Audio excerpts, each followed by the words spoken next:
ಅತ್ಯಾಚಾರ ಖಂಡಿಸಿ ಬೃಹತ್ ಪ್ರತಿಭಟನೆ. ದೇವದುರ್ಗ ತಾಲೂಕಿನ ಭೂಮಾನಂದರ ಸಿರವಾರ ತಾಲೂಕಿನ ಹೊಕ್ರಾಣಿ ಗ್ರಾಮದ ಕುಮಾರಿ ಅಶ್ವಿನಿ ಮತ್ತು ಲಿಂಗಸೂರು ತಾಲೂಕಿನ ಕಡರಕಲ್ ಗ್ರಾಮದ ರಾಣೆಮ್ಮ ಕೊಲೆ ಮತ್ತು ಅತ್ಯಾಚಾರ ಖಂಡಿಸಿ ದೇವದುರ್ಗ ತಾಲೂಕಿನ ಹದಿನಾಳ ಗ್ರಾಮದಿಂದ ಆಗಸ್ಟ್ 23-24ರಂದು Raichur doctor BR Ambedkar circle ಅವರಿಗೂ ಬೃಹತ್ ಪ್ರಮಾಣದಲ್ಲಿ ಬೈಕ್ ರ್ಯಾಲಿ ಮತ್ತು ಪಾದಯಾತ್ರೆ ಮೂಲಕ ಹೋರಾಟವನ್ನು ಹಮ್ಮಿಕೊಂಡು ರಾಯಚೂರಿನ ಡಾಕ್ಟರ್ ಬಿಆರ್ ಅಂಬೇಡ್ಕರ್ ವೃತ್ತದಲ್ಲಿ ಬೃಹತ್ ಬಹಿರಂಗ ಸಭೆ ನಡೆಸಿ ರಾಜ್ಯದ ರಾಯಚೂರು ಜಿಲ್ಲೆಯಲ್ಲಿ ದಲಿತರ ಮೇಲೆ ದೌರ್ಜನ್ಯ, ಕೊಲೆ, ಅತ್ಯಾಚಾರಗಳಂತಹ ಘಟನೆಗಳು ದಿನೇ ದಿನಕ್ಕೆ ಹೆಚ್ಚುತ್ತಿದ್ದು ಅಪರಾಧ ಎಸಗಿದ ಅಪರಾಧಿಗಳಿಗೆ ಸರಿಯಾದ ಶಿಕ್ಷೆ ನೀಡಿದ ಪರಿಣಾಮ ಬೈಬಿಲಿದ ಅಪರಾಧಿಗಳು ಅಪರಾಧಗಳಲ್ಲಿ ಭಾಗಿಯಾಗುತ್ತಿದ್ದು ಸರ್ಕಾರ ಇಂತಹ ಅಪರಾಧಿಗಳಿಗೆ ಕಠಿಣ ಶಿಕ್ಷೆ ನೀಡಿದರೆ ಬಹುಶಃ ಕೊಲೆ, ದೌರ್ಜನ್ಯ, ಅತ್ಯಾಚಾರಗಳು ಕಡಿಮೆಯಾಗಬಹುದು.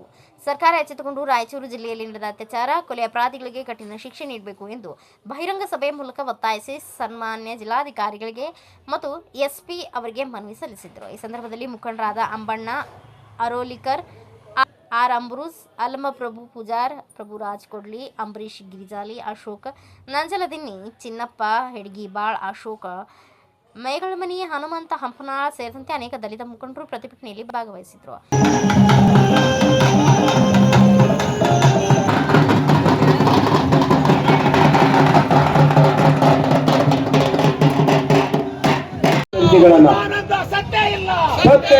ಸತ್ಯ ಇಲ್ಲ ಹೋರಾಟಗಾರರಿಗೆ ಸಾವೇ ಇಲ್ಲ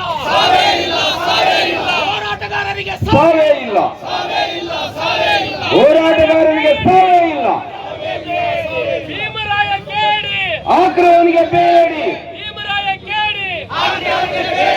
ಭೀಮರಾಯ ಕೇಳಿ ಜಿಲ್ಲಾಡಳಿತಕ್ಕೆ ಮನವಿ ಸಲ್ಲಿಸಿದ್ದೇವೆ. ಈಗ ಮನವಿ ಸಲ್ಲಿ ಈಗಾಗಲೇ ನಮ್ಮ ಜಿಲ್ಲೆಯಲ್ಲಿ ಆಗಿರುವ 3 ಅಟ್ರಾಸಿಟಿ ಬಗ್ಗೆ ತುಂಬಾ ಸವಿಸ್ತರವಾಗಿ ನಿಮ್ಮೆಲ್ಲರೂ ಕೂಡ ಮಾತಾಡಿದ್ದೀರಾ. ಬೆಳಗ್ಗೆಯಿಂದ ಅದಕ್ಕಾಗಿ ಹೋರಾಟ ಕೂಡ ಮಾಡ್ತಾ ಇದ್ದೀರಾ. ನಮ್ಮ ಜಿಲ್ಲಾಡಳಿತ ಕಡೆಯಿಂದ 3 ಕೇಸ್ಗಳಿಗೆ ಸಂಬಂಧಪಟ್ಟವರು ಯಾರೇ ಇದ್ದಾರೆ ಅವರಷ್ಟು ಜನರನ್ನು ಕೂಡ ಆದಷ್ಟು ಬೇಗನೆ ನಮ್ಮ ಪೊಲೀಸ್ ಇಲಾಖೆಯವರು ಅರೆಸ್ಟ್ ಅನ್ನು ಮಾಡಿದ್ದಾರೆ. ನಾವು ಅವರಿಗೆ ಏನು ಬೈಂಡ್ ಮಾಡಬೇಕು ಅದಷ್ಟಕ್ಕೂ ಕೂಡ ವಿಟ್ನೆಸ್ ಅನ್ನು ಕೂಡ ಪ್ರಾಪರ್ ಆಗಿ ಕಲೆಕ್ಟ್ ಮಾಡಿದ್ದೀವಿ. ಈಗಾಗಲೇ ಎಲ್ಲ ಫ್ಯಾಮಿಲಿಯವರಿಗೂ ಕೂಡ ಪರಿಹಾರವನ್ನು ನೀಡಿದ್ದೇವೆ. ನಮ್ಮ ಎಲ್ಲ ಇಲಾಖೆಯ ಅಧಿಕಾರಿಗಳು ಕೂಡ ಈ 3 ಫ್ಯಾಮಿಲಿಯವರ ಜೊತೆಯಲ್ಲಿ ಸಂಪರ್ಕದಲ್ಲಿ ಇದ್ದೀವಿ. ಇದು ಈ ಘಟನೆಗಳ ಕುರಿತು. ಈ ಘಟನೆಗಳು ಮುಂದೆ ಆಗದಂತೆ ಕೂಡ ಜಿಲ್ಲಾಡಳಿತ ವತಿಯಿಂದ ನಾವು ಎಲ್ಲ ಇಲಾಖೆಯವರು ಸೇರಿ ಈ ಒಂದು ಪರ್ಟಿಕ್ಯುಲರ್ ಆಗಿ ಈ ಒಂದು ಹುಡುಗಿದು ಏನು ಘಟನೆ ಆಗಿದೆ ಅದಕ್ಕೆ ಕಾರಣವಾಗಿರೋದು ಈ ಓಪನ್ ಡಿಫೆಕೇಶನ್. ಸೊ ಎಲ್ಲ ಹಳ್ಳಿಯಲ್ಲಿನೂ ಎಲ್ಲೆಲ್ಲಿ ಕಮ್ಯುನಿಟಿ ಟಾಯ್ಲೆಟ್ಸ್ ಇಲ್ಲ ಅದನ್ನು ಮಿಷನ್ ಮೋಡ್ನಲ್ಲಿ ತಗೊಂಡು ಇನ್ನು 1 ವರ್ಷದ ಒಳಗಡೆ ಜಿಲ್ಲಾ ಆಡಳಿತದಿಂದ ವಿವಿಧ ಏನು ಅನುದಾನಗಳಿದೆ ಅದರಿಂದ ಕಮ್ಯುನಿಟಿ ಟಾಯ್ಲೆಟ್ಸ್ ಅನ್ನು ಮಾಡ್ತೇವೆ. ಅದೇ ರೀತಿ ಪೊಲೀಸ್ ಅವ್ರ ಮೇಲೆ ಏನು ಆರೋಪ ಇತ್ತು ಅವರ ಮೇಲೇನೂ ಕೂಡ SP ಅವರು ಆಕ್ಷನ್ ಕೂಡ ತಗೊಂಡಿದ್ದಾರೆ. ಇನ್ನು ಮುಂದೆ ಯಾವುದೇ ಈ ಥರ ದೂರುಗಳು ಬಂದಲ್ಲಿನೂ ಕೂಡ ಕೂಡಲೇ ನಾವು ಕ್ರಮವನ್ನು ತಗೊಳ್ತೇವೆ, ನಾವು ರೆಸ್ಪಾಂಡ್ ಮಾಡ್ತೀವಿ. ಸೊ ಅದೇ ರೀತಿ ಸಮಾಜ ಕಲ್ಯಾಣ ಇಲಾಖೆಯಿಂದ ಎಲ್ಲ ವಿಲೇಜ್ಗಳನ್ನೂ ಕೂಡ ಈ ಅವೇರ್ನೆಸ್ ಅನ್ನು ಜಾಗೃತಿಯನ್ನು ಮೂಡುವ ಕಾರ್ಯಕ್ರಮಗಳನ್ನು ಕೂಡ ಹಂಚಿಕೊಳ್ಳುತ್ತೇವೆ. ಸೊ ಈ ಎಲ್ಲ ನಿಟ್ಟಿನಲ್ಲಿನೂ ಕೂಡ ನಮ್ಮ ಎಲ್ಲ ಇಲಾಖೆಗಳನ್ನು ಕರೆಸಿ ಶನಿವಾರ DC ಆಫೀಸಲ್ಲಿ ನಾವು ಮೀಟಿಂಗ್ ಅನ್ನು ಮಾಡಿದ್ದೀನಿ. ಎಲ್ಲ ಇಲಾಖೆಗಳು ಕೂಡ ಸ್ಟ್ರಿಕ್ಟ್ ಆಗಿ ಇನ್ಸ್ಟ್ರಕ್ಷನ್ ಅನ್ನು ಕೊಟ್ಟಿದ್ದೀನಿ. ಸೊ ಈ ಕೇಸ್ಗಳಲ್ಲಿ ಮಾತ್ರ ಇಲ್ಲ, ಮುಂದೆ ಈ ರೀತಿ ಯಾವುದೇ ಕೇಸಸ್ ಬರದಂತ ಆ ನಿಟ್ಟಿನಲ್ಲಿ ಕೂಡ ನಾವು ಕೆಲಸ ಮಾಡ್ತೀವಿ.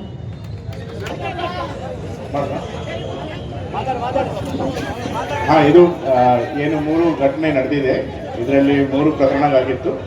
ಗಬ್ಬೂರು ಪೊಲೀಸ್ ಠಾಣೆ ಪ್ರಕರಣದಲ್ಲಿ ಮೊದಲನೇದಾಗಿ ನಾವು ಇಮಿಡಿಯೇಟ್ಲಿ 4 ಪೀಪಲ್ ಅರೆಸ್ಟ್ ಮಾಡಿ ತದನಂತರ DSP DCRಗೆ ಕೂಡ ಕೊಟ್ಟಿದ್ವಿ. ಅಲ್ಲಿ ಕೂಡ 4 ಜನ ಅರೆಸ್ಟ್ ಆಗಿದ್ದಾರೆ. ಟೋಟಲ್ 8 ಮೆಂಬರ್ಸ್ ಅರೆಸ್ಟ್ ಮಾಡಿ ಜುಡಿಷಿಯಲ್ ಕಸ್ಟಡಿಗೆ ಹೋಗಿದ್ದಾರೆ. ತದನಂತರ ಸಿರವಾರ ಕೇಸಲ್ಲಿ ಕೂಡ ಇಮಿಡಿಯೇಟ್ಲಿ ನಾವು ಒಬ್ಬರನ್ನ ಇಮಿಡಿಯೇಟ್ ಅರೆಸ್ಟ್ ಮಾಡಿದ್ವಿ. ಮತ್ತೆ DSP DCR ಅವರಿಗೆ ಕೂಡ ಕಡತ ಕೊಟ್ಟಿದ ಮೇಲೆ ಮತ್ತೆ 3 ಜನ ಅರೆಸ್ಟ್ ಆಗಿದ್ದಾರೆ. ಟೋಟಲ್ 4 ಪೀಪಲ್ ಜುಡಿಷಿಯಲ್ ಕಸ್ಟಡಿಗೆ ಹೋಗಿದ್ದಾರೆ. ಆ್ಯಂಡ್ ಲಿಂಗಸೂರು ಕೇಸಲ್ಲಿ ಕೂಡ ನಾವು ವಿದಿನ್ 24 ಅವರ್ಸ್ ಯಾರು ಆರೋಪಿ ಇದ್ದಾರೆ ಅವರು ಕೂಡ ನಾವು ಅರೆಸ್ಟ್ ಮಾಡಿ ಜೈಲಿಗೆ ಕಳಿಸಿದ್ದೀವಿ. ಸೊ 3 ಕೇಸ್ ಕೂಡ ನಾವು 2 ಮೇನ್ ಆರೋಪೀಸ್ ಇದ್ದಾರೆ ಎಲ್ಲ ಅರೆಸ್ಟ್ ಮಾಡಿ ಆ್ಯಂಡ್ DSP DCRಗೆ ಕೂಡ ನಾವು ಎಲ್ಲ ಸಹಕಾರ ಕೊಟ್ಬಿಟ್ಟು ತನಿಖೆ ಮಾಡಿದ್ದೀವಿ. ಸರ್ ಈಗಾಗಲೇ ಒಕ್ರಾಣಿ ಗ್ರಾಮವನ್ನ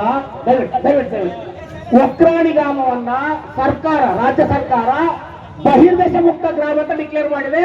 ಬಹಿರ್ದೇಶದಲ್ಲಿ 1 ಟಾಯ್ಲೆಟ್ ಕಟ್ಟಿಲ್ಲ, ಮಾದರಿ ಗ್ರಾಮ ಅಂತ ಡಿಕ್ಲೇರ್ ಮಾಡಿದೆ. ಆದ್ರೂ ಕೂಡ ಅಲ್ಲಿ ಬಹಿರ್ದೆಸೆನೆ ಕಟ್ಟಿಲ್ಲ, ಒಂದು ಶೌಚಾಲಯ ಇಲ್ಲ, ಲಕ್ಷಾಂತರ ಕೋಟ್ಯಾಂತರ ಫೋನ್ ಆಗಿದೆ. ದಯವಿಟ್ಟು ಅದ್ರ ಬಗ್ಗೆ ತಾವು ಗಮನ ವಹಿಸ್ರಿ. ಬಹಿರ್ದೆಸೆನೆ ಕಟ್ಟಿಲ್ಲ, ಶೌಚಾಲಯನೇ ಕಟ್ಟಿಲ್ಲ, ಶೌಚಾಲಯ ಕಟ್ಟಿಲ್ಲ, ಹಸಿರು ಸಾಯ್ತಿರ್ಲಿಲ್ಲ. ಕೋಟ್ಯಾಂತರ ಫೋನ್ ಮಾಡಿದ್ದಾರೆ. ಬಯಲು ಮುಕ್ತ, ಬಹಿರ್ದೆಸೆ ಮುಕ್ತ ಅಂತ ಈಗಾಗಲೇ ಜಿಲ್ಲಾ ಪಂಚಾಯತ್ ಅಧಿಕಾರಿಗಳು ಘೋಷಣೆ ಮಾಡಿದ್ದಾರೆ. ಅದು ಯಾವುದೂ ಆಗಿಲ್ಲ ಅನ್ನೋದ್ರ ಬಗ್ಗೆ ತಾವು ಗಮನ ಸೆಳ್ತಾ ಇದ್ದೀವಿ. ದಯವಿಟ್ಟು ಅದ್ರ ಬಗ್ಗೆ ತಾವು ಗಂಭೀರವಾಗಿ ಯೋಚಿಸಿ. ಬ್ಯೂರೋ ರಿಪೋರ್ಟ್ ಬಸವರಾಜ್ ಬುಕ್ಕನಟ್ಟಿ, ಭಾರತ ವೈಭವ news, Sindhanur. Thanks for watching Read, Discuss and Debate with editor Dr. Yan Prashant Rao. Wanted reporters in print, digital and visual media for Bharat Vaibhav Daily Newspaper, BV News 5 Channel and BV Fast Web News from all the talukas of Karnataka, Goa and Maharashtra. If interested, send your resume to 9019229369.